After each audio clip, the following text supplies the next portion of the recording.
Salut, ici Maps! Dans le cadre de la Booktube Québec Familia, Sylvain Desmenti a décidé encore une fois de nous réunir et nous avons fait une lecture commune avec le livre Daddy d'Antoine Charbonneau-Demers.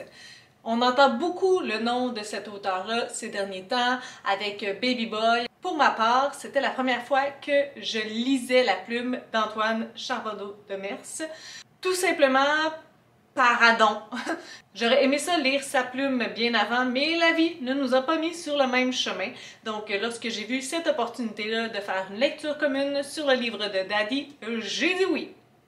Avant de commencer, je vais vous dire que l'exercice va être périlleux, difficile, entre autres parce que c'est un tout petit livre. Et c'est toujours complexe d'analyser un livre de moins de 100 pages de la même manière que des grosses briques de 600 pages. On s'entend? Donc, ça se peut que cette vidéo-là soit, ma foi, courte, mais je vais essayer d'être au moins concise et efficace. Donc, l'histoire de Daddy, en fait, on suit un protagoniste qui se nomme Antoine. Ça m'a fait tout de suite penser à de l'autofiction lorsque le personnage porte exactement le même nom que l'auteur. C'est une drôle de situation, un drôle de feeling pour ma part. Donc, Antoine, c'était un acteur, mais il est vraiment tanné de jouer tout le temps les rôles d'un hétérosexuel. Il est maintenant écrivain, mais pour l'instant, il est comme confiné chez lui, parce qu'il a une vilaine chlamydia à soigner et aussi parce que ça se passe durant les premiers temps de notre pandémie due au coronavirus. Donc, ça se passe en confinement lorsque tout le monde est en confinement. Antoine a un amant qu'il surnomme Daddy. Il est de plusieurs années plus vieux que lui. Ils ont une relation sexuelle. Lui ne veut pas d'attache et il s'attend à ce que ça soit la même chose de la part de Daddy. Mais vous savez bien que plus souvent qu'autrement, lorsqu'il y a une relation uniquement sexuelle, il y a des sentiments d'une part ou d'autre qui arrivent parfois.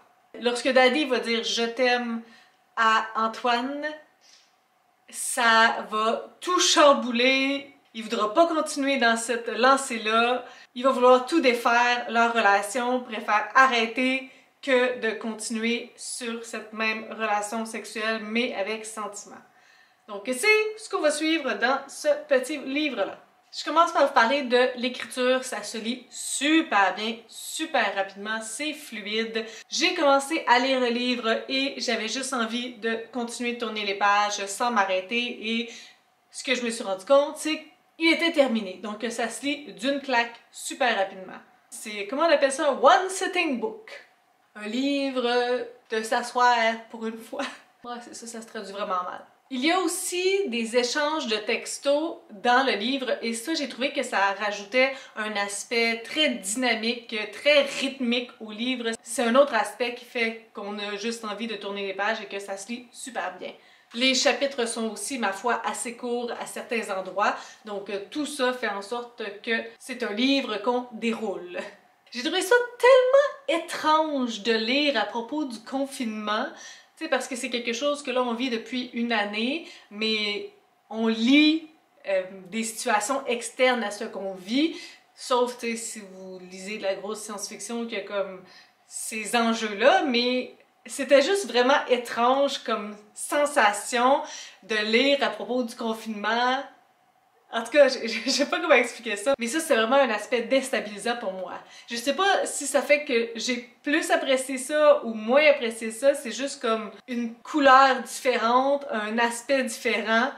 D'un autre côté, je pouvais comprendre sa solitude parce qu'on le vit encore, mais d'un autre côté, je trouvais que c'était comme mettre le couteau dans la blessure, tu sais, parce qu'on est encore dans cette situation-là. Je suis mélangée. L'aspect autofiction, c'est pas un aspect qui me dérange. En fait, je le lis un peu comme un roman de toute façon, mais je ne sais pas pourquoi. Dans ce cas-ci, j'avais l'impression d'être un peu comme voyeuse. J'ai déjà entendu MH qui dit ça lorsqu'elle lit des non-fictions ou des biographies. Mais là, je sais pas si c'est l'aspect autofiction qui a engendré ça. Mais à certains moments, je me disais, mais mon Dieu, je suis-tu supposée de savoir ça? Comme, c'est donc bien intime! Est-ce qu'ils savent que je le lis? Est-ce que je suis supposée de le lire? J'avais vraiment cette pudeur qui, ma foi, ne me ressemble pas, en tout cas pas la plupart du temps. J'ai jamais ressenti ce feeling-là, mais j'avais l'impression que c'était tellement intime, puis que c'était pas nécessairement la sexualité, mais c'était comme tout ce qui se passait entre eux, toutes les réflexions, toute la solitude. Donc, j'ai expérimenté ce sentiment pour une fois dans ma vie. Parlons de l'histoire parce que au préalable, ça peut sembler simple, une relation sexuelle entre deux personnes, puis qu'il y a des sentiments qui s'ajoutent à l'intérieur de ça, mais c'est beaucoup plus que ça. Tu sais, ça aborde de l'insécurité, des doutes, des couches de sous-entendus, mais le besoin aussi d'être entendu. Ce sont des mots dits à demi-mot ou pas dits qui restent dans le silence. C'est peut-être une peur de s'engager. C'est vraiment plus complexe, puis on voit vraiment toutes les subtilités tout au long du livre, parce que malgré tout, il retourne tout le temps vers Daddy, puis Daddy s'excuse d'être jaloux, d'être intense, puis de lui avoir dit ça, mais il y a comme cette relation qui chemine malgré tout, qui avance et qui ne se termine pas de manière abrupte et finale et définitive. Donc les thématiques abordées à l'intérieur de ce livre-là, je les ai trouvées vraiment intéressantes et c'était fascinant de voir le discours que Antoine avait envers Daddy, puis après le discours qu'il avait pour ses amis, qui était pas tout le temps pareil. Donc, qu'est-ce qu'on est capable de s'avouer, puis qu'est-ce qu'on préfère ne pas dire à qui, de quelle manière on le dit. J'ai trouvé ça intéressant. Ça fait en sorte que j'avais beaucoup d'empathie pour le protagoniste. Tout au long du livre, j'étais vraiment avec lui, je le suivais dans ses pensées, puis je comprenais pourquoi il y avait tel comportement, pourquoi il disait telle chose. Je trouvais ça aussi intéressant d'avoir l'analyse extérieure de ses amis qui essayaient d'analyser ses comportements puis ses réflexions à lui. À certains moments, pour le même comportement, en fait, le comportement d'Antoine, on avait une analyse complètement différente des deux personnes. Donc, malgré tout, pour ce petit livre, il y avait vraiment beaucoup de pistes de réflexion et de cheminement psychologique à l'intérieur de tout ça.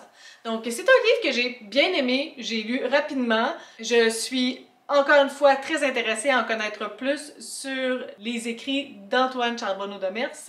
Il faudrait définitivement que je lise Baby Boy. Je pense qu'il reste pas grand monde, sauf moi qui l'a pas lu. Puis je pense qu'il y a des personnages aussi qui reviennent dans ces différents écrits. Ça, je trouve ça toujours amusant. Donc, à suivre pour ça. Sur ce, si vous avez des suggestions, des critiques, des commentaires, n'hésitez pas à le faire en dessous de ma vidéo. Je vous encourage fortement à aller voir la Familia Booktube pour savoir qu'est-ce qu'ils ont pensé de Daddy. Si vous avez aimé cette vidéo, n'hésitez pas à mettre un petit pouce et à vous inscrire à ma chaîne. Sur ce, je vous souhaite de bonnes lectures!